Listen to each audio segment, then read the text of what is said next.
مواجهة نارية تنتظر عشاق الكرة الجزائرية، حيث يلتقي مولودية وهران بنجم مقرة في مباراة حاسمة ضمن منافسات الرابطة المحترفة. تابعوا معنا موعد اللقاء، القنوات الناقلة، وكل ما تحتاج معرفته قبل صافرة البداية. في قلب وهران، حيث يلتقي التاريخ بالحاضر، يستضيف ملعب أحمد زبانة مباراة مصيرية بين مولودية وهران ونجم مقرة يوم الجمعة 16 مايو 2025 الساعة 4:30 مساء بتوقيت الجزائر، موعد المباراة التي ينتظرها عشاق كرة القدم.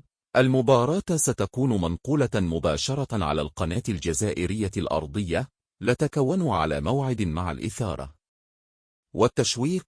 فريق مولودية وهران يسعى لتحقيق الفوز على أرضه، بينما نجم مقرة يأمل في العودة بالنقاط الثلاث. مباراة لا تقبل القسمة على 2، حيث يسعى كل فريق لتحقيق هدفه في هذه المواجهة الحاسمة.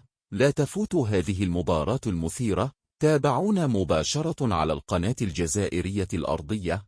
إذا أعجبك الفيديو، لا تنسى تضغط لأيك وتشترك في القناة ليوصلك كل جديد. شاركنا رأيك في التعليقات. مين تتوقع يفوز في المباراة؟ تابعنا للمزيد من التغطيات الحصرية.